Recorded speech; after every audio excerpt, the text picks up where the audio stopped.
अध्याय 2 का क्वेश्चन है और 2019 में आया। ठीक है, ऐसे करके परिभाषा पूछी गई थी, उसमें केवल परिभाषा दे दी। तो एक चीज़ पहले याद रखना, अगर ये अच्छे से याद रखना है, क्रम यही रखना। कौन सा? कि खनिज, अयस्क और गैंग इस क्रम में चल रहा है। ठीक है, क्योंकि तीनों प्रोसेस एक के बाद एक हो रही है। खनिज, अयस्क, गैंग, क्रम ये याद रखना। खनिज, अयस्क, गैंग।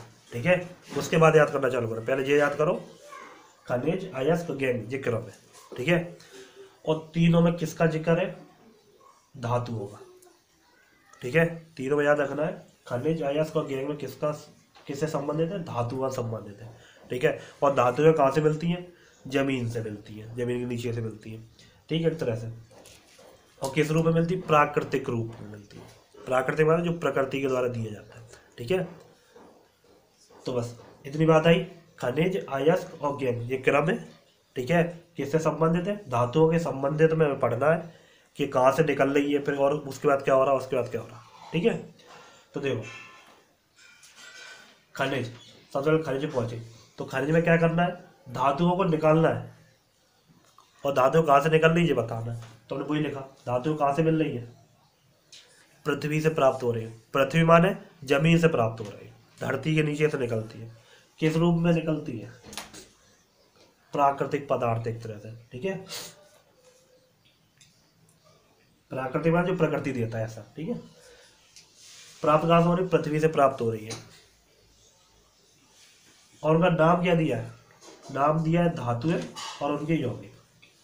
ठीक है, तो कैसे बन गया कि खनिज क्या होता है? खनिज वे पदार्थ होते हैं जो कहाँ से मिलते हैं? पृथ्वी के नीचे से मिलते हैं। और किस रूप में मिलते हैं? धातुएं और उनके यौगिक के रूप में मिलते हैं।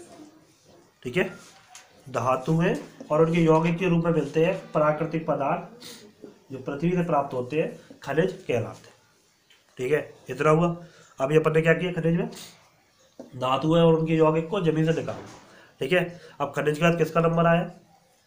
अयस्क का। अब देखो अयस्क में अगली प्रोसेस हो रही है। धातुएं और उनके यौगिक मिले, अभी जो शुद्ध रूप में नहीं मिले, अब इनमें और भी काम चलेगा कुछ। ठीक है, तो वो काम कौन किस में चलेगा? अयस्क में चल रहा है। क्या चल रहा है? ऐसे खनिज, देख लो ये चीज आ गई। ऐसे खनिज जिनसे धातुओं का निष्कर्ष आसानी से, धातुओं का निष्कर्ष माने धातुएं शुद्ध रूप में आसानी से मिल सके। ठीक है, कहाँ से? खनिज से। सबसे पहले अपन ने पृथ्वी में से क्या निकाला? धातुएं और उनके यौगिक निकाले। ठीक है, तो इनको क्या बोला जा रहा है? खनिज बोला जा रहा है। फिर खनिज के ऊपर जो भी मशीनों के द्वारा प्रोसेस हो रही होगी उससे क्या किया जा रहा है? धातुओं को अलग किया जा रहा है। ठीक है, किसको अलग किया जा रहा है? धातुओं को निष्कर्ष किया जा रहा है। तो उसी को क्या बोलते हैं? धातुओं का जो निष्कर्ष होता है उसी को अयस्क बोला जाता है। ठीक है, दूसरी हो गई। तीसरे में क्या करता है? अभी यहाँ पे अशुद्ध रूप में धातु मिली थी, यहाँ पे अपन ने उसको प्योर निकाल लिया, प्योर धातु ही धातु। तो कुछ ना कुछ बचा होगा, कचड़ा कचड़ा। तो जो कचड़ा बचा है मतलब जो फालतू की चीज़ बची है उसको क्या बोलते हो?